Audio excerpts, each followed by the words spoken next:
And this paper detailed how the CIA's mind control program, MKUltra, was not stopped in 1973, as the CIA had told Congress.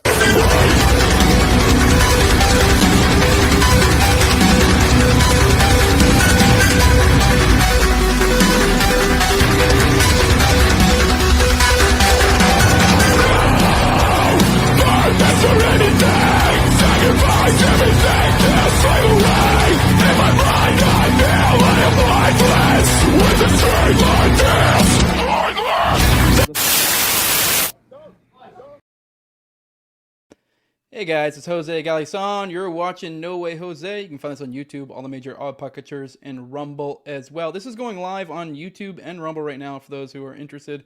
I don't think Rumble, at least not on my channel, I haven't got where it patches the comments through. I thought they did recently, so I'll try to check over the Rumble and see if there's questions occasionally, but it is what it is until they patch that or whatever the heck's going on in Nerd World with that. Today my guest is William Ramsey, and I think BX might be joining us in about 20-30 minutes. Just when she can. It is what it is. Schedules conflict, but we'll be talking probably the first little bit anyways about like O9A ideology, and then kind of get into some new major pieces of media and our thoughts on it that came out recently in this story. It looks like it's picking up steam. Like I said, this is a live stream, but I do want to remind you guys, most of my content I usually will stream only to my patrons, and then about a week later I'll make it public, because I normally don't cover breaking news. This is only recently this has kind of been, but I'll do that for like foreign policy and certain other stuff too. But for the most part, most of my stuff is behind the paywall. Like that little intro you saw at the beginning, that was clipped from my Jonestown series with Austin Picard. So that one I think has like 3 behind the paywall right now. So just saying, patreon.com/NoWayJose2020. The lowest level is $2. You get that early stuff. The highest level is my sponsors. I read them off every episode. I have Toad, who's my co-host on Tower Gang, at Tower Gang Toad, then at Abrogate D's, then Kevin B. Clark, a full-time guitarist and private music teacher in the New York area, then at ZOVERACK, then at _Infinite Zeal, then Jacob Daniel of the Biblical Anarchy podcast. I was on his show not too long ago, at Biblical Anarchy. Tim Tuttle, at Jolly on Klebold. He's the one who actually made that edit. Then at Stinky Sock 420, he's a singer of the band Bender, which is a metalcore band, which he's kind of like that music you just heard there. If you like that kind of music, go check him out. I also want to give a shout out. I'm not doing a full-on ad read for my, I guess you could call him my corporate sponsor, or I need to come up with terms for this. But I did want to remind you guys, at the $5 level, we're giving away a couple bags of coffee this month. Maybe we'll swap it up next month. But yeah, use Jose at checkout at foxandsons.com. That's the way you can credit me. That way it'll keep coming back to me. Get 15% off your orders of 30s or more. Orders of $37.99 and over, always ship free. But yeah, guys, are you guys ready to get into it? I'm getting very schizophrenic covering this stuff lately, but we're about to dive deep into the ideology of O9A, and I have just the man on for it. Hey, William, how you doing? I'm good. Good. Thanks for the invite. Yeah, no problem. I've actually been absorbing the hell out of your content recently, pretty, like, a lot, because you've done a lot of work on O9A, which obviously that's a big part of the 764 star. I mean, I say big, but I guess it depends on your perspective, what big means. I think in a certain sense, in a practical sense, I'm starting to think it's not like, obviously all these guys are O9A guys. I mean, it's just understanding the dynamic, but I do think, especially for my audience, we're very interested in kind of the strings, like where influence is being played. So I think that might play a part with the O9A thing. That's what it seems like maybe going on here. So you seem to be the guy for that, because I believe you wrote a book on it. You wrote a bunch of other stuff. I know, like, I'm usually like a true crime guy. I haven't really been dabbling in the occult world for a while. So this is, a lot of people are like kind of surprised that I'm even in this world now, because I'm usually more like the almost skeptical kind of guy, and not like the guy who would say satanic panic maybe a couple years ago and actually mean it in the unironic way. Could you give an introduction for yourself to the audience? 'Cause I don't think I'll do it justice, and let them know maybe, kind of why you're kind of the ideal guy to bring on to kind of talk about O9A and, kind of their ideology and such. I wrote my first book in 2010 about Aleister Crowley. Then I followed up with a true crime book about the West Memphis Three, 2012. Then I wrote kind of a history book about Crowley's influence on the 20th century, politics and culture. That was Children of the Beast. And then my fourth book was this one that we're talking about, Global Death Cult. I published that in 2021. And then I wrote a book last year, within the last 4 or 5 months, about the smiley face killers. And I've done 5 documentaries, 1 Occult Hollywood, 2 on the smiley face killers, 1 on Occult 9/11, and then Children of the Beast. So those can be found at my Patreon. So those were things that I was interested in. I really is just I was researching myself, like after 9/11, I was a 9/11 researcher, independent, and really not above board. I wasn't even interested in like being an author in any way, shape, or form. But all these books kind of followed each other strangely. When I was done with one, I would have enough material to do something about another. And that's kind of where the global death cult kind of came out of, was these recent killings that had happened in 2019, 2020. And so I recorded them. They came out of Adam Waffen, but they were connected to this other kind of esoteric Nazi group that came out of England called the Order of Nine Angles. So because of those happenings, I wrote them in a book, and I tried to lay it out and make it clear kind of about that ideology, the ideology of the Order of Nine Angles. And that kind of ethos in the Order of Nine Angles, I think, is the same in 764. It's kind of a nihilism, amorality, anti-Christian, anti-Nazarene, what they would call it. So they're above the law mentality. So I think that there are clear ideological similarities between the O9A and 764. And some of those people who have been caught, and a lot of the O9A guys were caught with what they call now is the acronym is CSAM, child abuse something material. I think but they were some of the some of the other guys in O9A were caught with a lot of that kind of material.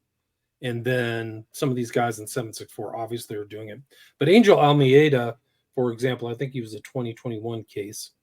He was definitely a member of O9A and doing really nasty, like child abuse stuff too. But his drawings gave him away. Like he was drawing the dark gods with blood rituals and things like that. That's like pure Order of Nine Angle. Too deep behavior, in the lore to like be practice, confused for just too deep in the lore to be confused for like a, I don't know, a copycat or just liking the aesthetic. Specific to it. It's specific to the O9A. Maybe there's certain rituals people would do for the OTO, or they would do it for Church of Satan or something like that. But those were very specific to the. I mean, I knew it right away what he was doing, because I've seen other members do it. There was a guy out of England. His last name was Fleming, and he was kind of doing the same stuff, bleeding on papers. There was actually another criminal who was kind of O9A adjacent. His name was Daniel Hussein, and he did something like that. Like he made a blood oath with a demon called Lucifu Rosafal or something like that. And then went out and killed 2 people at a birthday party. So these are things that come offline and come into the real world.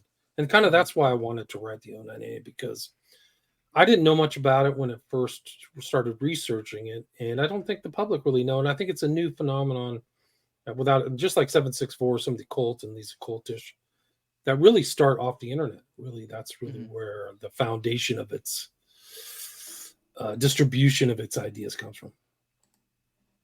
Someone just brought up, just said it was Lucifuge. Lucifuge, thank you. Yeah, you're right. Yeah, that's right. Yeah.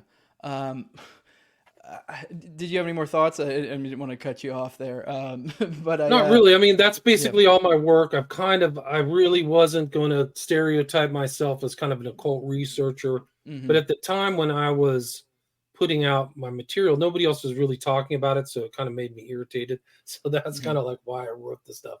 Was kind of like as kind of a counterbalance to the kind of corporate media. Like I've been screaming at the corporate media for decades. And they don't record things. Although there's a lot of guys, like we were talking in the pre-show, who cover the O9A, but I definitely picked subjects I thought people should know about, but don't. Yeah. I did find it interesting. You mentioned Crowley, and that's kind of what set you down this road. And I can totally get where you got there from here, because I initially the show started as like a libertarian theory type show. I mean, just generally whatever I wanted to talk about, and then I kind of I started getting a little bit into parapolitics. I did an OKC series, which I've kind of probably what most people know me for, which kind of blew up. Probably did like something like 15 hours. And so then I started going down that trail, kind of, seeing the feds and their interplay there. And then at one point, I think I just, for shits and gigs, read some Aleister Crowley, or looked into it on some podcast series somewhere. And then once I started noticing, especially when I ended like parapolitics with the, things like cults, say Finder's cult, stuff along those lines, I did start noticing that that the Aleister Crowley ideology seemed to really, whenever these occult things come up, seem to be such parallels. You'd see it all the time. Especially his idea. I mean, I'm going to butcher it, but essentially the idea was he was trying to do the worst things possible, essentially, and it was kind of almost being the apotheosis, or the opposite of God, essentially, and to make him one in a sense. So, and you see this with a lot of occult, and we're kind of, I think we see this with O9A in a lot of ways as well. So I see how you got from one to the other. Once you start seeing those patterns, it's hard not to. But let's just get into, I know this is kind of a huge question to ask, but I guess you probably would be best at kind of giving a rundown and maybe a place to start. What is O9A's ideology? I mean, like I said, I listened to a bunch of your stuff recently, so I could probably give a butchered version, but obviously I have you here, and so I want to pass this on to my audience, because I think most people haven't really dug into this lore. And I think, honestly, a lot of my audience probably does immediately dismiss it as being like Fed stuff, which to some extent I think they do is, it all the time. Yeah, That happens with Crowley too. Yeah, they which do to some extent that is a thing. Yeah, there's no real occult. It's all Feds, so nobody Yeah. sits around and writes book or does rituals because they're Yeah. doing it because the Feds are behind them. Even though there may not even be an intellectual, a federal intel or Yeah. operation in Ghana, but it's definitely the CIA. I hear that all the time. So I feel. Which, to be fair, I think both can coexist. The idea that it needs to be one or the other. But I mean, it's like saying like the witches are, Gilles de Rais in the 15th century was working for the CIA or something crazy like that. It just doesn't make any sense. Yeah. These guys are engaging in occult activity for results. They want to either have a demon or have something power in the world. So that's what they do. Either whether it's a dark god or whether it's Satan or whether it's just an idea, they're doing it for a reason, right? They're doing these rituals and things or whatever. I went over all that stuff to Ken Lanning's Satanic Panic. It's just a complete joke. A lot of the people behind the Satanic Panic concept are occultists. So like, why are you being afraid of what I'm doing? You're panicking. Well, oftentimes it leads to like somebody like Elise Poller in Central California getting taken out to a park and murdered because you guys want to be a famous rock band. Like that's the way you think. So and these things happen. Real quick, I think there is a fair point to that, because I full honesty. I mean, you actually said it on a post, on a reply to one of your posts or something. I am an agnostic atheist, and I've gone through that period of time where I was that edgy Reddit atheist, and I do know there is a subsect of atheists, which I've always found this super cringe, where they do get into like LaVeyan Satanism or something like that, and I do think there probably is sinister stuff. I've never really dug into it enough towards the top level, but I do think there probably is some people who do it just to be edgy and to have something similar to church where they have a community. But sure. I will say this typically, so these people get riled up, and there is some truth to it, but it's like one of those things like, with the Fed and the occult thing. It's like both can coexist. Like, these people, there can be people who behave in this way, and they can coexist independently. Yes, exactly. They don't have to always be over it. Yeah. So, I mean, it's the thing is that some people act on these things. Some people go looped out Christianity and think, whatever. Like there's a lot of crazy Christian groups. Like I think Waco, Texas, or some of these other separatists, and some of these things aren't really adhering to the pure ideology that's in the Gospels. So it doesn't even just have to be like occultism. It could just be some what is it? The guys who were behind the Hale Comet thing. Those guys were. Yeah. I mean, he was supposedly a Christian, but they did self-mutilation, transhumanism stuff. So I guess my point is, these are ideologies that people act upon. They have a philosophy, they have a praxis, a practice. And O9A was really set apart from these other kind of modern strains of occultism, like the OTO, Church of Satan, Temple of Set. And this guy was somebody who was very much not wanting to have anything to do with Jewish mysticism or Nazarene. So what do you call in general was anything out of kind of like Semitic background. So he kind of created his own system out of kind of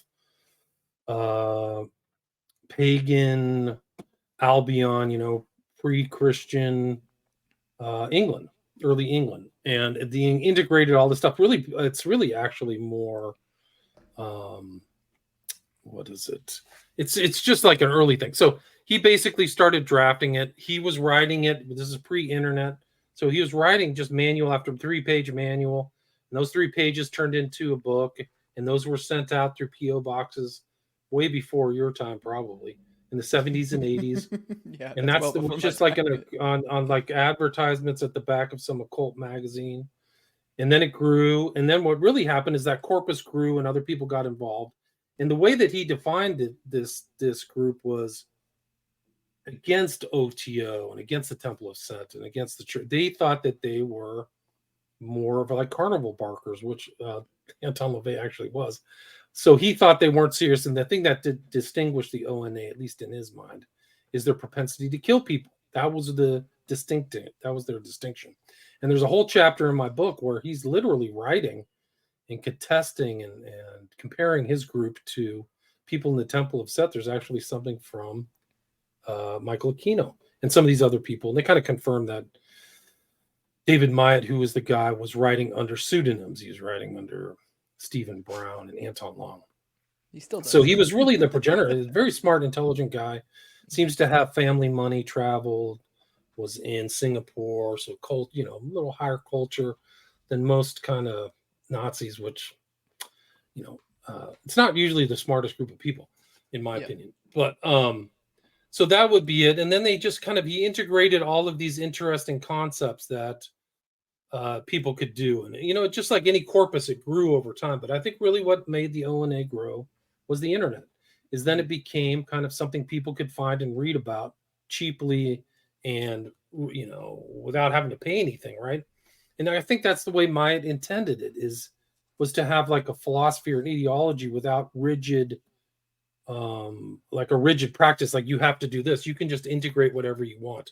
And so people read it, and then they had these really cells is what we would call them, but they would be, they called them Nexians. So they had these little groups that seeded all over the world, and really it grew and grew. And then, criminal crime surfaced. And then it came to the awareness of like governments and things like that. And it became affiliated with it really was a neo-Nazi occult group. I mean, it's kind of redundant. When you say Nazi occultism, it's actually pretty much the same, but it was kind of like a modern take, a post-World War II take on kind of Nazism. The same ideas, like the new man, the aeonic change, Thousand-Year Reich, right? Hitler was a believer in aeonic change, much like Crowley.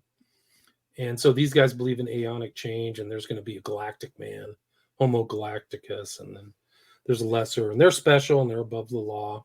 And I go into all this stuff. They lie all the time. They believe in presencing entities, and they have a septenary way. So it's a sevenfold way on the tree of word, the tree of fate, where you ascend in I think the third or fourth step is to find an offer, a sacrifice, and then kill them. That's like your step up. So they're as part of their written ideology, whether it's put into practice or not, is to kill somebody. Mm-hmm. Yeah, which that is the key point. I think this is where there's like a crossroads, and this is it right here. I think where a lot of people either come to the conclusion of this is something to be, genuinely concerned about, some crazy, group of elites doing, spooky stuff, or elites, I use that loosely, or it's just all made up. Because this is kind of my understanding where the ideology kind of goes dark a little bit, because then it gets to, I'm assuming once you've called to someone or something along those lines, that would mean, that they probably have a different forms of communication at that point. But I think a lot of people, play up the culling thing as if it never happens, or, this is all made up. Which I guess it's theoretically possible that was the intention when it was made, to be just some big LARP. but that would be a really weird troll, and it kind of put a lot of effort into creating this system of belief that leads to this. So I guess just kind of like, what are your thoughts on that about, I know, just the, the divide between people who kind of Real see it as world all events, fake or something else? real Yeah. events prove that to be incorrect. There are people Mhm. committing crimes, trying to contact the O9A, or being influenced by the ideology or infiltration. I mean, Ethan Meltzer just got convicted. He was literally in the same jail facility as Ghislaine Maxwell and Jeffrey Epstein in New York City. So he was trying to set people up to have them killed by the O9A. So that's one crime. There was Woodard out of Orange County. He killed a young man named Blaze Ballantyne and buried him in a park somewhere. But he was more of kind of Atomwaffen, but some of his ideas had permeated in there. There was Giampa. There's killings that took place in Atomwaffen. There's all kinds of associations of O9A infiltrating Atomwaffen in certain parts. So these guys are acting out some of these ideas. There's no question about it. And it's happening all over the world. Like there's other O9A associated crimes and things like that. I mentioned Daniel Hussein. Fleming was another one. So I think it's just a nice, safe. I think it's interesting to see how people analyze this, like how they immediately. It's just an interesting way people think. Like, oh, it's all an intel op. It was created as an intel op. It's pretty clear that Maya was part of a Gladio stay behind network. Yeah. It was Combat 88, but like people did, like there was the National Socialist movement. There was a guy who was the London nail bomber who blew people away, killed two, and like injured hundreds of people associated with Nazi ideology. So you can say that the Nazi ideology is all fake, but the real world event is this guy he was associated with Myatt, who started the O9A. You don't know the totality of what people have absorbed through the O9A, but yeah, it goes all the way. The culture of the O9A, if you want to see, like you don't think this ideology or it's dead or it's not alive or it's not affecting your real world, all you have to do is watch Ed Sheeran. You can go watch Bad Habits. You can read my book. It would help because you would understand all the symbology that's in there. That's within a 3.5 minute song called Bad Habits. It's all there. They're just laying out O9A ideology. It's been listened to 575 million times on YouTube and probably a billion times worldwide. And they're singing to you the O9A ideology. Maybe it's just like the Raelians. They're only looking for 1 in 100 people. But look at 1 in 100 people out of, 1.8 billion listens or something like that. And his association, and you can see the smiley face tattoos he's got and the smiley face and all stuff. So, which I guess would be a good thing for us to get into, the smiley face, because what I was kind of getting at with like whether it's all like the idea of the cullings or whatever, the killings. Like, yes, we can obviously point to the ideology, but for those who want to say like question the idea of like, I don't know, O9A not just being a runaway ideology, which I guess this would still kind of tie into it, but being more substantive, I guess, or especially with, the idea of the cullings, at least. I think the smiley face killings, I've listened to a lot of your stuff on that, and it seems to fit with the ideology, and I do think that gives us some jumping off points with, kind of conversation of their ideology, and give people a better understanding, because I do think a lot of people are immediately dismissive of this, but once you start to wrap your head around it shows how people don't look into deep things much deeper than surface. They won't take time to read a book. I mean, I've talked to people so many. I mean, it's just like, have you read my book? No, I just came to this conclusion because I was in between video games, and that's how deep I thought about it. That's just where we're at. We're not a smart culture. It's not a book reading culture. People are shallow in America. Yeah, that's why the whole problem. So I feel these questions all the time. Why don't you read it for yourself? Why don't you look at this? You can go look at 764. Like, there's all kinds of cases that happened in the last 2 years that are real world events. I don't know how many victims those guys have. And then you're going to tell me that's some kind of intel op or something? Yeah, which, like, it could be. What's the op? You have to get What's pretty out the there with intent? your ideas. Yeah. I mean, to sow chaos. And so this would be the idea. I think many people would say that then the O9A is become the op, essentially, or something along those lines. But that gets to a deeper level. But I get what you're getting at. Yeah, with the smiley face killings, I do find interesting. I know there's a lot of, I guess we'll have to lay out for the audience real quick what the MO for those and how that lines up with O9A belief. I guess a lot of stuff with water and some of their different lore within it and how that has explanatory power for it. So I mean, if you want to, I guess try to give a quick version of that for the audience. Yeah, I mean, the smiley face killers phenomenon is the disappearance of young men to be found in water later, oftentimes in a place previously searched. And it's often it's always late at night. They're at a bar, disappeared from friends.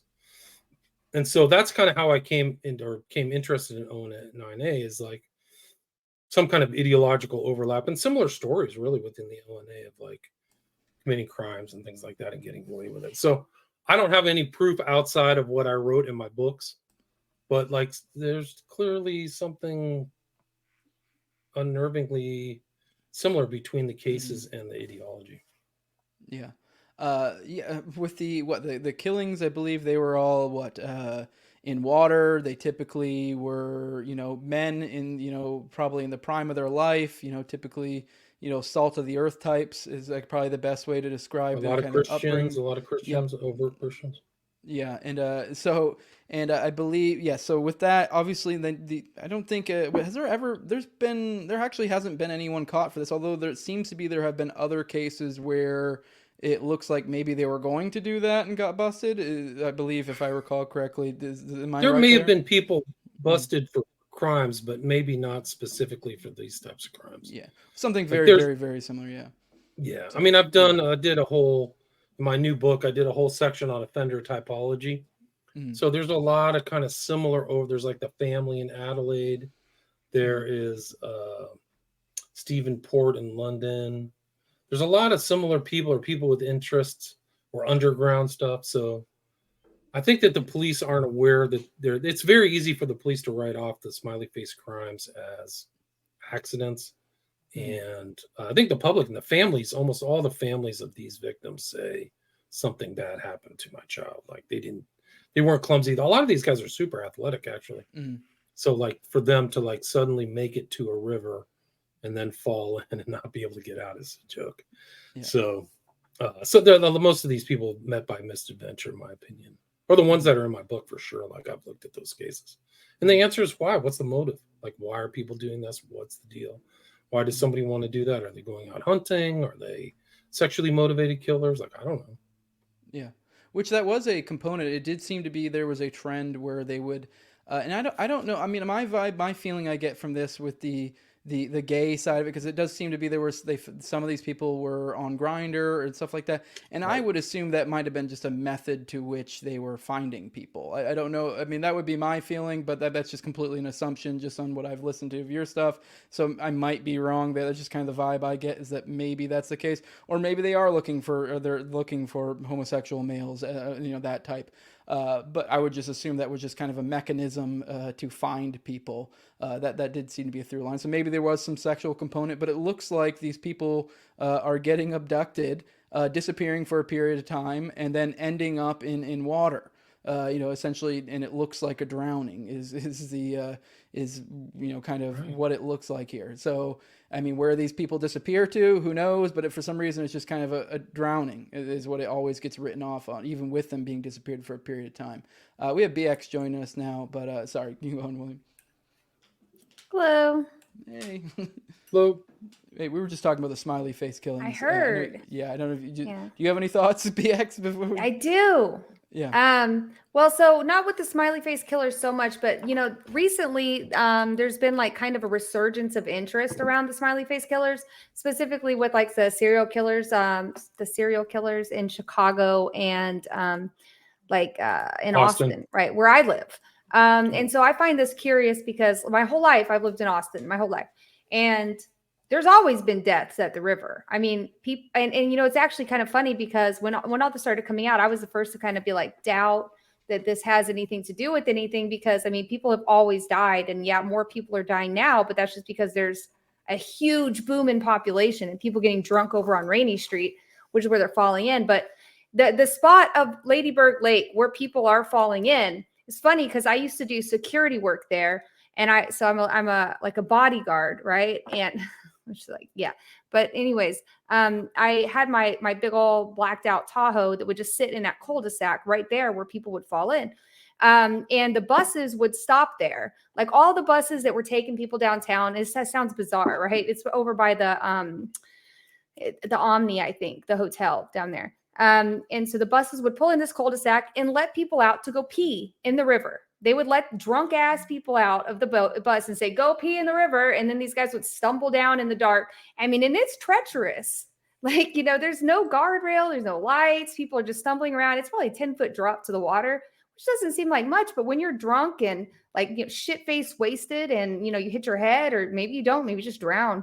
So no, it doesn't seem that to me was like sensational. I was like, I don't really think that this is so, now the Chicago part, now that I do think that there's something to that. And I have a friend named Nikki Luciano who does true crime stuff in Chicago, and she's been really big into this investigation. But in Austin, I joined this Facebook group of people who like basically it was a whole bunch of like soccer moms who were just had too much time on their hands. And so they think they're like armchair sleuths, and they're like, we're going to solve the murders, right? It's like all these moms in a Facebook chat. And they're throwing out some pretty wild stuff. Well, this guy emerged on the scene named Ken Wax. Did you ever see any of that, Jose? Yes, I did. I saw Okay. him. So what happened with Ken Wax is that he started to go like make these ridiculous TikTok videos about how I've been contacted by the team of super spies who are like, it was so absurd and ridiculous. This guy was so silly. And it was all like basically a ploy to sell his app or something, like market his app. But it was kind of sad because he was in these Facebook groups offering the parents like paid Zoom calls to like help them find their loved ones or help them find their loved ones' killers. And then he was just like basically exploiting them and taking their money. Like, fuck that guy. Fuck that guy, right? So when I figured out what was happening, I started to talk out against him and be like, this guy's adding all of these unrelated deaths. Like he's adding deaths from like 20 miles away in like, a homeless camp. Well, the reason that they're not finding the identities of most of these people is because they're homeless. They don't have identities, right? They don't have IDs. They don't have families. And so the majority of people who were on his list were homeless and found all over the place. Homeless people die. They drown, right? And so Nikki Luciano reaches out and she's pissed because she thinks that this is taking away from like the actual investigative work that she's doing around the smiley face stuff. And so together we kind of we schemed a bit and we got that story to the Daily Dot, which is kind of like it's like a small little like kind of rumor mill, like tabloid almost, but they rolled the story about Ken Wax being full of crap, right? And he actually responded to it. He didn't have to. Like he could have just not responded, but he did. And it ended up getting flamed by everybody on TikTok. And then like I think the Rolling Stones ended up making a story about it. It was pretty crazy. So that's my story about how we basically put this guy in his place because he was exploiting victims and lying. Yeah. He discredited himself. He did a really good job of building his kind of online social media base. So he did a good job. But well, did you see how he got started? He got started making these videos like whining about how Google had so many great perks, but they were actually exploiting people because they were paying them less so that they could have these amazing perks. And he was this whole labor exploitation argument based around how he could bring his dog to work or something. Yeah, but then he morphed as like somebody was following me. Like he was like saying somebody's following me. Yeah, he's like a man all in black, like showed up at my door and gave me this business card with the Eye of Horus on it. It's like, yeah, it was silly. But, but in Austin, I don't think, and people get murdered too. It's downtown. So yeah, people get mugged and tossed in the river. A lot of these guys weren't, weren't mugged. And there were some not suspicious deaths, but deaths were like, they weren't mugged, but they were drunk. They were drinking, it's easy to fall in down there. There's no question they're drinking, but it's basically a lake. I mean, it's not like the Colorado River or something like that. It's a lake. Yeah, it's a lake. But the drop there at Ladybird, at the Rainy Street. At the Rainy end. at the end of it. The drops are pretty steep, and you'd be surprised at how people can drown when they're that drunk without really even hitting their head.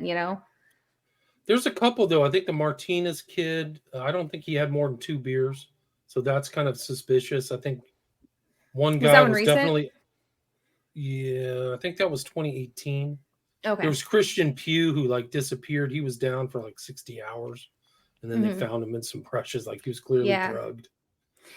Jason that John, happens too. I mean, people do get drugged for sure. I mean, a good MO would be one that could be easily mistaken for accidents, Yeah, and but would have actual legitimate accidents that do also occur like that. So yeah, I mean, but yeah, unlike they the just found smiley another face, body today. They found another body today. I mean, and that's like, you can go back though through the years and see how many people have drowned at Lady Bird Lake, and it's like really a lot. Like, it's people drown there all the time, but also people do get drugged, and people get mugged, and people get murdered downtown. But I don't think it. But the other thing is, Ken Wax's narrative was like trying to lump in murders from 20 years ago with the same. I'm like, that sounds pretty wild, Ken. I mean, that it would happen like 20 years. If you buy into the O9A idea of like what's their ideology, I mean, Culling. obviously, like, yeah, the culling, like this, and this has been around for a while. Yeah, it would totally follow, I think. But one thing I did want to, before we get into kind of the new current event stuff that came, one thing I wanted to hone in on, because I don't know why I found it particularly interesting, and it has nothing to do, I want to be very clear, it's nothing to do with BX showing up, but the concept within the O9A where they seem to be attracted to this idea of like the sinister feminine, and it's also like, which seems to be common in a lot of like pagan beliefs and other things like that, where they do seem to venerate the feminine, but this one seems to be specifically the sinister feminine within O9A. So I just like, could you explain that for the audience real quick? Because that seemed to be some component they seem to aim towards, which I think would understand for anyone who wants, I guess, everyone here knows what male and female kind of energy kind of roughly is, and I mean, I think most men have probably had a crappy girlfriend or a friend that was a girl or something, and so you can kind of understand what a sinister feminine might mean, and I think that kind of is a good way to explain both O9A and 764 and how they operate. It seems to be through, subterfuge, manipulation, social pressure, stuff like that. So I think, I found that interesting that seemed to be part of O9A's beliefs. So could you explain that a little bit more for the audience? You're muted. Oh, you're muted. Me? There we go. Me to explain it? Oh, yes, please. Well, they kind of have this. I think the O9A is different than maybe some of the old kind of male-centered groups, occult groups. Is that they're much more like they have kind of a involvement of females in different kind of groupings. They like admire the Baphomet picture, and I think that they have different rituals and things like that for women. So I think that their views are a little bit less like male-centered, I would say, by reading it. Yeah. Someone, Dr. Kobo said the O9A originally described the worship of a dark menstruating goddess.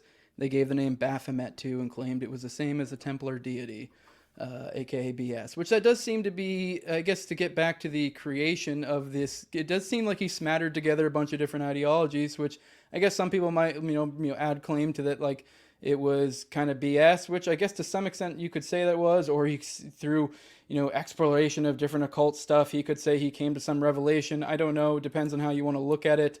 But does that seem to be, from looking at it, does it seem to be a smattering together of different, prior ideologies? Like we mentioned, OTO, obviously, we just mentioned Baphomet, Templars, stuff like that. Does that correspond with O9A? I think so. He was a member of the OTO, and he knew Crowley types. So I think he was exposed to that and then rejected it. If anything, he's really a hermeticist and a classist.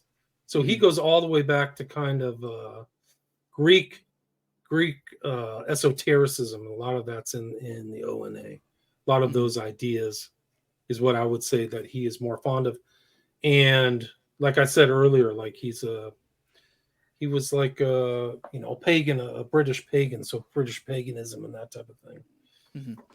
All right, let's get into the recent. I want to talk about kind of, I guess you could say this is recent developments, although it's kind of more or less just major media. I don't know what specific, if there's any specific new information that's came out. I guess real quick, BX, you might be, I believe you've probably seen the Fifth Estate video and you've probably read the Vice article by now. You'd probably might be a little bit more hip to like, was there any real new information other than like anonymous sources? Because obviously I don't really count that because that's not really anything we can, anyone can run with. Is there really any new information? Is it just the fact that these two big, the Vice and Fifth Estate, both ran with it essentially? I think that they both ran with it, and they probably been running with like working on it for a while. I mean, probably since late last year when all this stuff started to get kind of some attention, because there was like a wave of attention back when the FBI released that bulletin, but a lot of the attention was sensationalized, like by really like tabloid type reporters that were not the most credible, right? So it wasn't really something that most people took seriously. But I'm glad that Vice and that CBC put that out. I really am, because like you're saying, well, they didn't have that much new information, but we're small, so people don't really hear what we have to say. So it's good that somebody else is talking about it. And I would also say that they both mentioned the O9A connection, which I was very happy about. I was actually kind of surprised. I wasn't so surprised about Vice doing it, because Vice has like covered O9A like a lot, right? They've always been kind of like on that beat. But CBC, to me, that was like, okay, well, that's kind of cool that like some of these other outlets are also acknowledging that link. So it's definitely building up, the public's, the credibility around it. Because like, some of these people who you would think would be like talking about this have told us that it sounds fake and stupid, basically, So it's kind of like, well, there's all kinds of evidence. You just Google it, right? But people just immediately jump to that. It sounds fake and dumb. So I'm glad that it's getting some credibility. Yeah, I agree. Although I will say there is I between the Fifth Estate and the I keep blanking on this, Vice. There was definitely some spin here and there and stuff I didn't like. I will admit, you mentioned the sensationalism. I felt a little attacked at first, and then I realized, oh, no, this has been reporting from the past. You informed me about some of the other stuff. I'm like, oh, okay, yeah. And they did reference within the article later something like some of the like pedo hunters and stuff, and they kind of characterize as maybe you shouldn't be a vigilante. I'm not sure. I mean, I'm sure we all have mixed feelings on that. Well, I guess because we could be considered vigilantes, but we're not going to the extent they're doing. But if you read all the way to the end of the Vice article, they have a section in there about some like actual vigilante groups that call themselves pedo hunters that are in these telegrams. And like, that's who I think they're talking about, because those guys are kind of reckless. And in the article itself, it even they interview one of the guys who says that they're in there distributing child pornography as a way to entrap them. I'm like, that does not sound like something I would recommend anybody do. What's wrong with you? Honestly, that's a terrible idea. Do not do that. So I think that's what they mean by vigilantes. I mean, we're not out there trying to like doorstep these guys, Yeah. William, you have some thoughts? I thought you unmuted. You're unmuted, but I'm not hearing any volume from you. I don't know what's going on. If there's issues with your mic. I think you might be talking. Oh, there you go. I'm like talking to myself. They had one guy who got killed in the real world, right? Didn't they have an African American guy who was like Rosen, who like confronted pedos and they shot him? Yeah, well, that guy wasn't like Rosen though. That guy was actually like kind of reckless, and I think Rosen does a much better job of being really nice and trying to de-escalate. Whereas this guy was the opposite of that. He would just go and try to basically like scream at them and stuff. Oh, okay, I didn't know that. But I mean, still, it's dangerous. Yeah, it is. Like, and also trading, like what they're doing online is really. That's you can bad. get caught up in this stuff. It's crazy. You go to jail yourself. They don't really care. One thing about the the vigilante aspect is like, when I worked with Alex Rosen to take down this like YouTube pedophile Josiah Baizukami, it's a crazy story, but he what happened before he caught on was that some Ordinary Gamers, which is like a giant channel, Mudahar, right? This giant channel.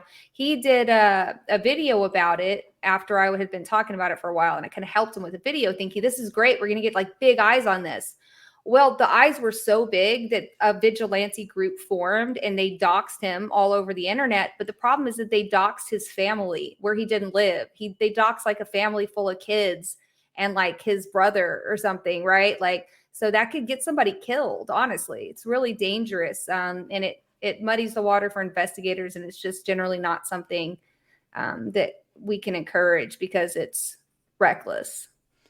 Yeah, there probably is a line with the muddying the line with investigators, because once again, I guess this is a matter of degrees. To some extent, I guess people could make the argument that we're sort of doing that by some of the stuff we've done and breaking the stuff so quick and trying to get it out. But I mean, I would also make the argument that, and maybe BX or you, William, both of you probably can speak to this, that if the FBI tends to not really be doing their job in a lot of ways, at least it seems like that. Maybe they have some big grand plan. I'm just supposed to trust the plan and believe that this is all going to work out, and the feds are going to come in and save the day. And they caught all the child molesters, which they probably will eventually. I'm more of the opinion that voices like ours are what kind of put the screws to them to like actually do it.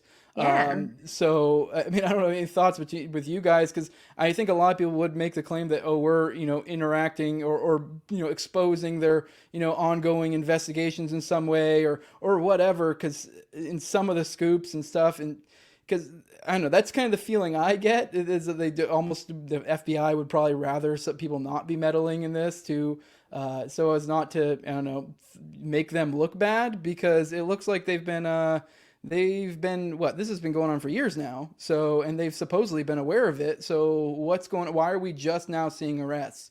And it seems to be only once public outcry happens. Well, as far as like interfering with the investigation, I know that's not the case. Because, I think that the FBI is leaning on people like us in some ways. And, if they're not like, they are watching our accounts, right? Like they're paying attention, and they're, in a lot of ways we act as bait, so really we're drawing all those accounts to us and stuff. And so I guess if the feds were watching and monitoring, that would probably be beneficial to them in some way, but I can't really see how we'd be interfering with anything, because the most of the stuff that they're doing is going to be digital forensics, collecting, analyzing electronics and stuff that's happening. So now I would claim the opposite for those vigilante pedo hunter guys that are in there pretending to be members and, throwing child porn around. Now that does, because they might waste their time tracking these guys down, and they're end up just being some dumb guy who thought he was doing something good, but now he's got a child porn charge. Mm-hmm. Right. Yeah, I think you make a good point. I think that the feds are probably watching everything. They're probably watching this now. They're probably watching the people watching us. So in a lot of ways, why are people interested in the story? Do they have ulterior motives, sinister motives? But I think that we're just repeating. Like, I would never, unless I was speculating, I would try not to speculate. These are all things that are already in the news. They're already being reported by the government.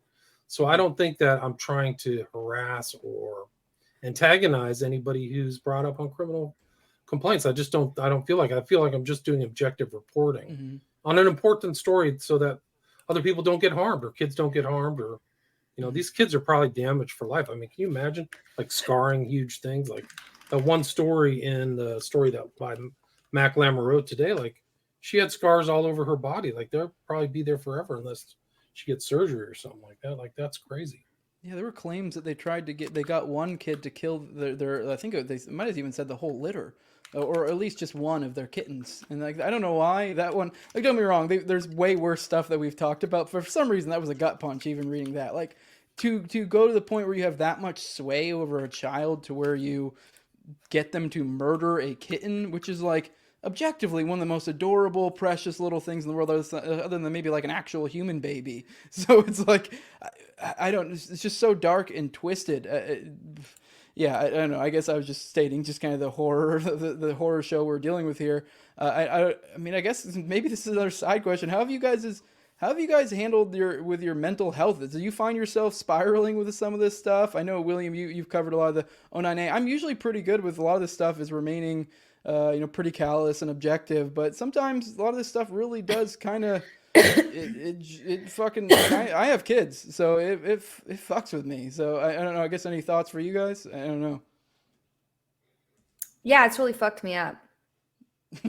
Well, that's simple. I think that I had probably too much stress or anxiety over it. I I handled it that great, but I'm kind of callous and used to it. Like I've been Yeah. harassed so much for my Crowley stuff in West Memphis 3, like public. I mean, I've been called every name in the book. I've been harassed. I mean, people try to set me up. Those are like my stories, but like, I mean, I feel like that's what God wanted me to do, is tell these stories because it's important. And so for me, that's my kind of purpose, is like, I feel like I'm exposing this and bringing light to it. So Yeah. that other Yeah, people don't for get hurt sure. by it. Yeah. Yeah. I think that what's messed me up has not been like being afraid of, like threats, but really just the type of material that's being shared and some of the stuff that, and not so much on the O9A side. None of that's really gotten to me at all. I just find it fascinating personally, but the child abuse and the animal torture and the gore and the, some of the really nasty stuff that I've seen in there has definitely stuck in my head, and I don't think it's ever going to leave. Which is another reason why when people have been trying to post on my threads, like, hey, here's a dox of this guy. And I'm like, please delete that, because the dox includes all of their telegrams. And so last thing I'm really trying to warn people against going and seeking this content out, because it really is traumatic just to see it.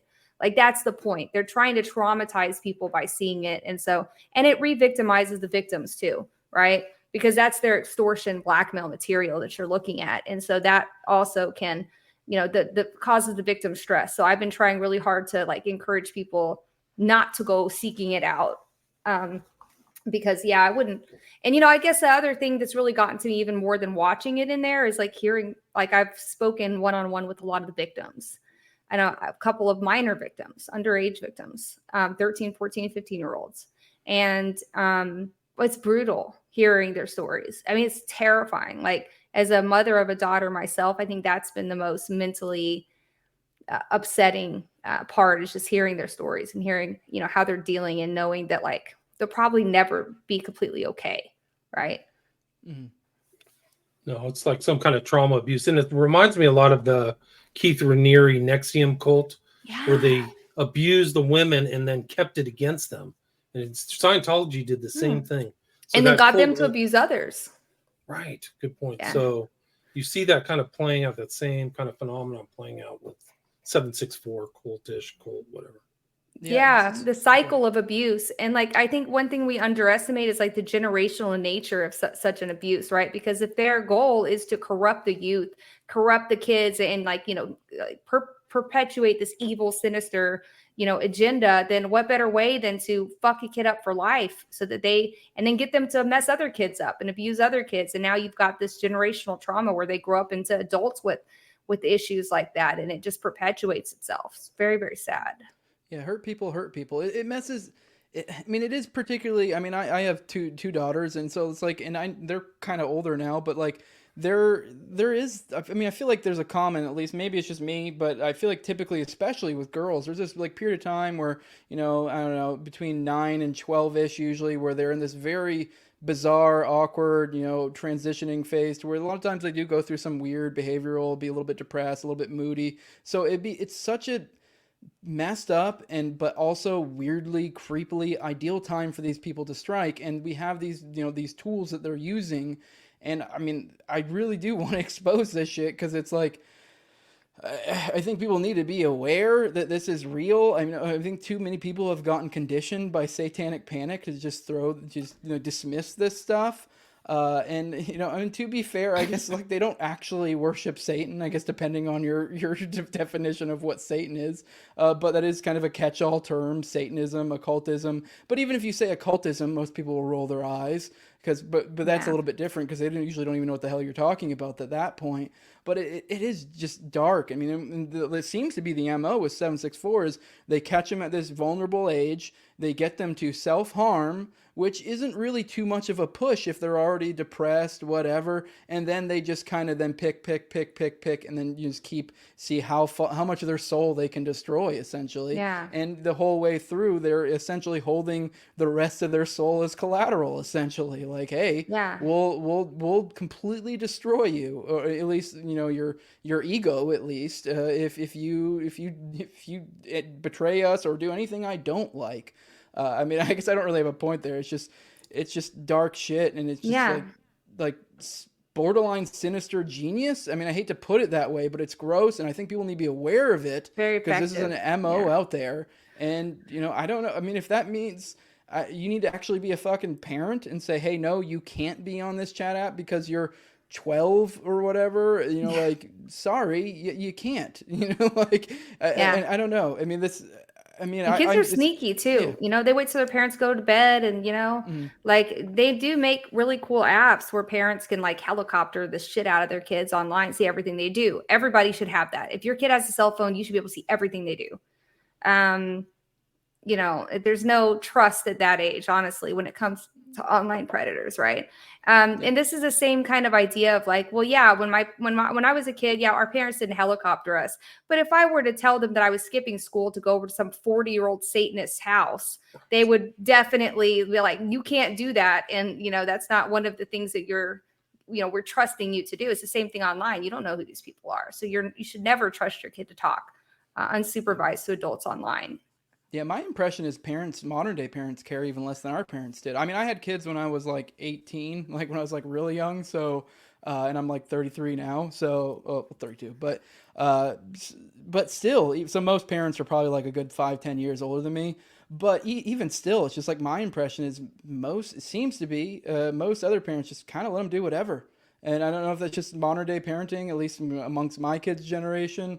But our parents, at least, I mean, I don't know your parents, BX, but me and you are roughly the same generation. They very much were like, kind of let you do whatever for the most part. But Well, there I had a was Nokia some, flip phone. yeah. I mean, So obviously like, we didn't have the tools, right. so And yeah. it comes down to a lot of technological illiteracy.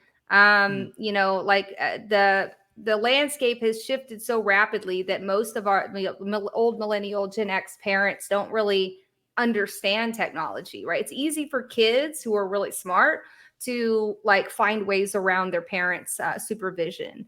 And so it's tough because, just like we found ways to sneak out, right? Kids are finding ways to sneak their phones. And it's not just enough to supervise your kids online, right? And say, oh, my kid doesn't have apps on their phone, so my kid will never get in a situation. I can't tell you how many times I've seen these live streamed incidences where kids are convinced to do sexual things by these sick people, where it's like 3 or 4 girls in a room, right? They're at their friend's house. So it's the same kind of idea as like, as a self-defense expert and like a gun person, right? That I tell parents, you have to teach your kids about gun safety. mm, Even if that gun safety is just what to do if a gun comes out, how to immediately leave the room and call an adult, don't touch it, tell people not to touch it, leave, right? Um, Even if you don't have guns in your house, their kids still need to know what to do if they go to a friend's house and that happens. So you need to do more than just supervise your kids online. You need to teach kids at an age appropriate level about the dangers online and about the strategies that these people use and how they will convince you of something and what that looks like. And I think that's a big gap that doesn't get talked about. We all talk about supervising kids online, but we need to be teaching our kids how to identify predators and avoid them.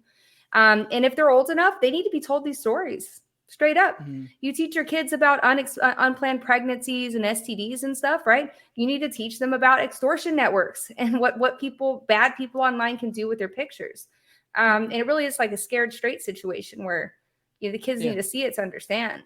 Yeah, I had this discussion with my oldest daughter today, actually. So I was like, she was like, "Why are you wanting to have so many questions about like something she was supposed to be doing, or I don't know, like a soccer game or something she was going to? I'm not gonna give specifics for people out there, but she was like, "Why do you have so many questions?" I'm like, "Well, let me tell you a story." And then she's like, "Oh, okay, Dad." And I'm like, "Yeah." So like, yeah, I have questions. I mean, it's not that I don't trust you specifically. It's just there's another world out there, and I need to be aware of I need to know everything that's going on with you, like everything. Yeah. So like that's literally my job.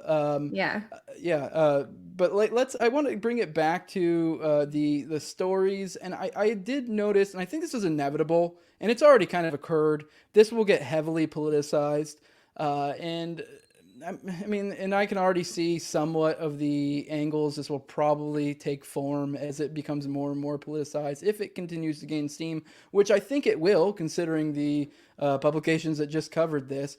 But I kind of get the vibe where it's kind of likely become this right wingers are racist and they bang kids, and it'll be with censorship now, which, I mean, there might be some arguments depending on what app you're talking about where that is the case.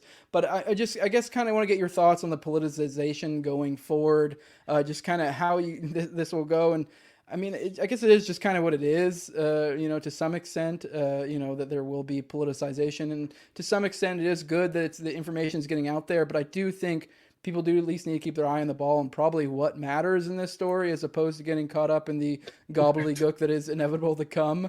But yeah, Ramsey, go ahead. I would say that people have to get past the whole politicization of right and left, Republican and Democrat, and get back to right and wrong. Yeah. So let's get past the political parties. Let's get back these false binaries and do what's right for the kids. Like, people aren't doing it. I don't know what happened. Like, my generation, it was just natural. I mean, there were problems, but nothing like today. So I think that it's a distraction to say this is a blue or red issue or something like that. It's a human issue about everybody. So I would say I reject any I don't know. Like, what do you politicize this? Is the Democrats going to say you're a fascist right winger and look at it this way? Like, and it's interesting you bring that up, Jose, because some of the responses to our earlier, when I did an interview with BX and Ken Silva, some of the responses came out of like, how are you thinking about this? Like, your mentality of looking at this problem is so skewed already before you even looked at it. Like, they called me a far right person or something like that. I'm not far right. I got called a Nazi the other day for sharing a Pepe meme. I don't know what you mean by that.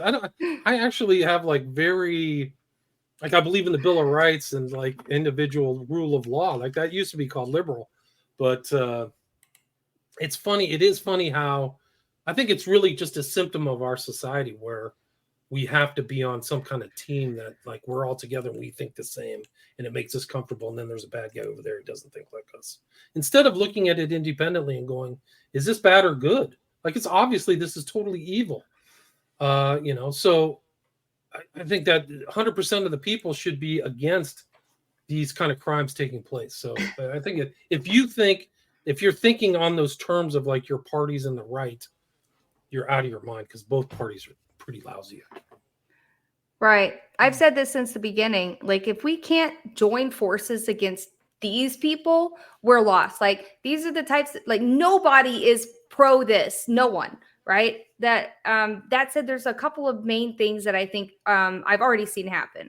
The first one is that obviously a lot of people on the left and some people, on the right, center, libertarian, immediately try to lump this into QAnon, right? And that's a big thing that QAnon did. QAnon fucked up the advocacy space, right? They made everybody who talks about child trafficking look like a crazy. And especially when you add Satanism in there, it's like, I mean, it's really, I think people will get over it now that these like other outlets have started covering it.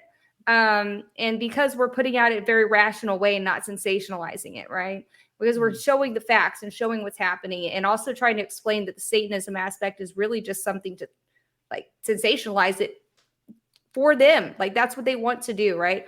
The other way I've seen it spun, and this is unfortunate, and I know you're going to see this when the Kyle Spitz stuff finally takes off, which it will, because I do believe he'll be arrested. And I think right now a lot of these outlets like Law and Crime, they probably just are waiting for that because they don't want to like jump the gun and put out a piece about him and then, get sued. I don't care because I don't have any money,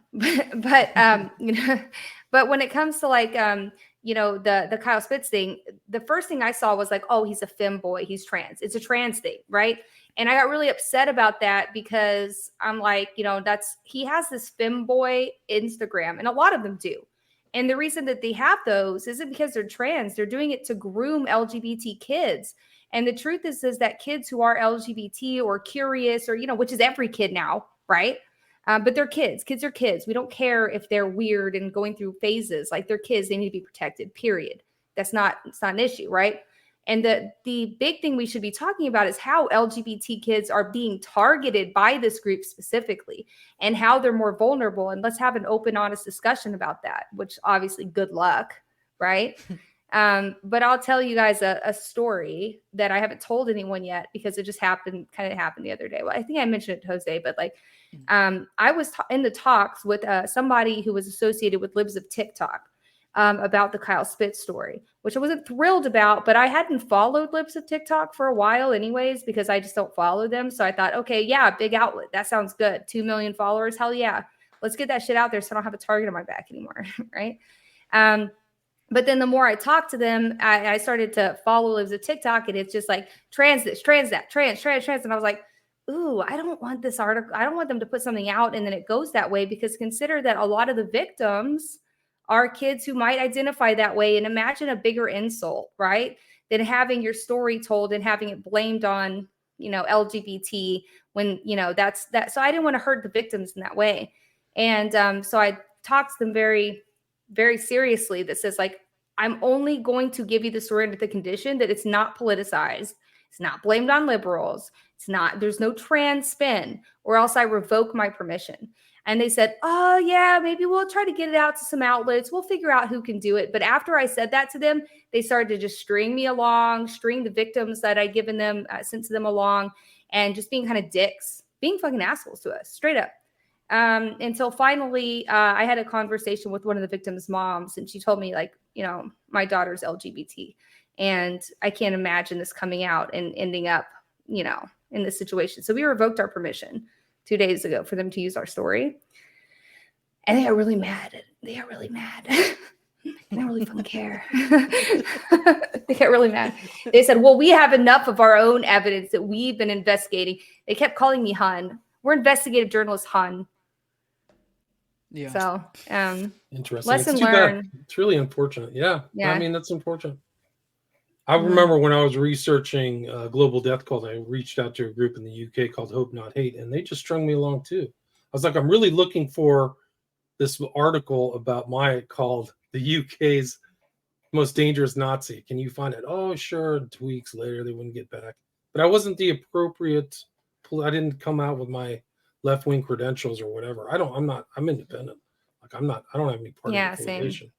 So, like, what do I need to do to get your help? And it's like, finally, somebody actually found that article on archive.org, which I couldn't find it either, but it worked out okay. But it was just like, they literally slow rolled me. Like, I think they intentionally slow rolled me.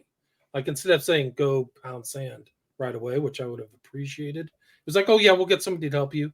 And then that guy said, oh, I'll get somebody else to help you. And then he said, what do you want help with?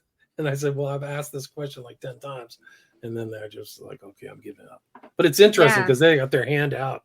They got their hand out for money. They definitely want people's money. Well, these assholes, man, I could show you all. I mean, I won't unless they try to start some shit. But like, they basically were like talking about how I came on Jose's podcast and like, oh, you're just giving the story away. We told you we were going to run your story and you're giving it to other people. You look retarded. Like, I mean, it was really ugly. Like, they were being fucking awful.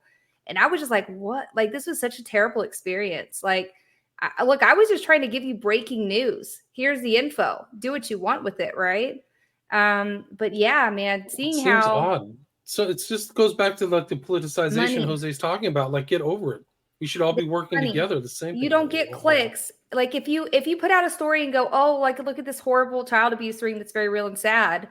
It's like you might get some clicks, but if you go look at this child abuse ring, it's horrible and sad, and the guy was trans, like you just made thousands of more dollars off of this because they're making money off of it. Their accounts are. It's gross. Because then the trans community comes and joins in. Is that it? Well, Libs of TikTok is just a giant hate farm now for that. Oh, okay. It's so cringe. Like, it's so kind of like this is what they're focusing on instead of like the real issues, right? And so I'm glad that it's a weight off my shoulders that we figured out that this was a terrible idea and revoked it. Because they can make their own story. Sure, I can't stop them from doing that. But like, I don't want the victims to feel like I led them to an outlet that was going to do them dirty. Like, that would really fuck me up. On the LGBT point, though, I mean, I don't remember if Kyle did this specifically, but I know this was, there were multiple 764 people that would do this, where they would kind of farm around identities. And I think they would intentionally infiltrate, LGBT or, different types, or not necessarily just LGBT groups, and they would, pose as them. So I think there were some like fake trans or femboy or whatever, or gay accounts out there where they were just stealing other people's identities. A lot of times people that they had actually groomed prior, in different situations, and they would just steal their identity and use that for fake ones to lure other people towards them to do the same thing all over again. Kyle Spitz was doing that. He was using another person's pictures from Instagram, just pulling his pictures and putting them on his page. So like that's how dangerous it is. Like, like it's a catfishing too, right? Isn't that what it's called? They were catfishing, Catfishing, so they're catfishing the kids. Yeah. I mean, and adults get catfished, so imagine if Yeah. you're 12 or 13, like you don't have any idea. But even before I was researching this stuff, I was onto a lot of grooming. I've seen a lot of grooming in Discord servers. I've seen a lot of other malicious, just individual actors, not coordinated networks, but just bad people, child groomers on Discord and stuff. And it is so much more common to see them targeting LGBT kids and targeting them because of their confusion and preying on that vulnerability. It's a vulnerability on top of being a kid's already, you're already vulnerable. But now on top of that, you're giving them this oh, your parents hate you. Your parents don't accept you. Your parents don't accept your gender identity, right? These people don't accept it. We do. We accept you. And so, they're using that as a tool to groom kids. We should talk about that. We should talk about that in a nonpartisan way. How do we protect our kids from having, this vulnerability exploited by people? Yeah. One last thought on the new media and kind of spin that they're putting on it. I have noticed, and I think there might be some nuance to be had in this conversation, that, and this is kind of what I was getting at, where kind of keep your eye on the ball, because a lot of people are going to want some sort of solution to help with the problem. And I think a lot of people are looking immediately at legislation, and specifically in regards to a lot of chat apps and stuff. And I'm kind of a Luddite when it comes to tech stuff. So, I mean, I would say, depending on the thing, there might be something to that, depending on what specific platform we're talking about and stuff. But I do think that's the knee jerk, and most people don't understand the nuance. I don't know, certain apps that may not be feasible, depending on the purpose of it, to have 100% unanonymous interactions with it or whatever. Like, for example, hell, even my this is an open secret on my show that my name's a pseudonym. Like, I started this when I was still active duty military, so I just was, and other reasons is too. For example, the story I'm covering right now. I mean, I wouldn't be super upset if I got doxxed, but I mean, whatever. I prefer not to, especially considering some of the stuff I cover, and why would you want that information out there? So there is a legitimate, reasons why people want anonymity on the internet, and it may not be feasible to completely legislate this away. And I think maybe the real, point should be kind of, parents be more aware, and then also I do think there is definitely something to be said on the law enforcement side of things of, hey, what are you guys doing? How was this not dealt with a long time ago? You guys have inflated budgets and ability to do all sorts of other things, apparently. Lock up every person in the, related at all to J6, in the most efficient fashion possible. But we don't have the, the will to deal with literally kids being sexually manipulated, and in some cases actually molested, and child porn and stuff like that. So, I mean, I guess just kind of you guys' thoughts on that generally, wherever you want to take it, because I think there's something to be said that the knee-jerk reaction is we must legislate. Yeah, that's not going to work. I would say that we're in a new era of online mechanics or phenomenon or whatever. And just like my kids were taught about stranger danger in the real world, I think it's time to have something like that, whether it's in class. I don't, the public schools or private schools, maybe set aside a time to people miss a day and actually get, some of this training. Like, hey, this is what catfishing is. This is what some people do. These are terrible stories about, person X. This is what happened to them. This could happen to you. So maybe there's an educational thing, and this I think is helping, because this will, be like pebble in water will ripple out, and people will be like, "Oh, guys, you got to watch out." So I think just being aware of these dark issues, I mean, especially for adults, is the first step. But I think there may be additional training in a place for like online. I mean, and there's so much online nightmare stuff about bullying, this kind of thing, people's reputations getting busted because somebody took a picture of them the wrong way. So there has to be some kind of like place, I mean, ideally it comes from the family. I think a lot of these victims are atomized or isolated. That's why they become victims. So that's another problem. So maybe there's a place with the state through the schools to teach people or kids about like what can go wrong. Just like when I was growing up, they had us take, I think, gosh, I feel like we took like 5 hours of like learning how to drive and horror stories about drinking and driving. And I think it was good. Like they showed us stuff that would be crazy. That was called Blood on the Asphalt. I remember that one. Oh my God, Blood on the Asphalt. We would be like, "Oh, wow!" This is like there was literally like a human dead heart bodies on the asphalt by itself. That's what they would show us. I mean, it's terrifying, but I never got in a drunk driving accident. So maybe that's like the society. The resources of the society have to be changed. Maybe the FBI can put out like this thing about 764. Maybe they can put out like they actually in that 764 missive, they actually showed things to avoid, right? Mm-hmm. They said this is happening and this is how this doesn't happen to you. Or how to look for signs of it on your kid by bruises and Right. So I think public awareness is a panacea. It is an inoculation for these types of things. So getting the message out, I think, is a better solution than just legislating it, because this is real world that we're in now. Everybody has a phone, everybody's online. So I think that's a good first step. Yeah, I mean, exactly that. And I would also add to spin off to that, because I agree with everything you said, obviously, the inoculation portion, which is interesting you said that, because I was like in my mind, it's like the first word out of my mouth was going to be this inoculation, right? Which there is a lot of evidence that inoculating people to stuff like this can really help them make better decisions when they're presented with that avenue in the future. The flip side of that is that the inoculation theory is definitely being abused along with all of these other kind of concepts of censorship, like preventing things. And, it's being abused by people with political agendas who get federal grant money to go, push these like programs on kids. Like there's one, the DHS TVTP grant program, which I've been talking about for months now. But there's one for like esports where they're basically tricking parents to put their kids in this esports team, which is secretly a DHS funded inoculation, like, where they're like, all right, we're going to give them surveys about how racist they are, and then have them play all these games, and then give them more surveys about how racist they are, and then show them video and then test them again. I'm like, but nowhere in there does it say that they're going to tell the parents or the kids that they're being targeted by this like psychological study, which to me is just like alarm bells going off, right? State funded psych studies, not good. That's psychological warfare. That's psychological. Yeah. So that's where, but they're doing it under the guise of, inoculation therapy. We're keeping kids from falling into terrorism. Right. So you got to be careful, like that the state doesn't actually oversee that shit.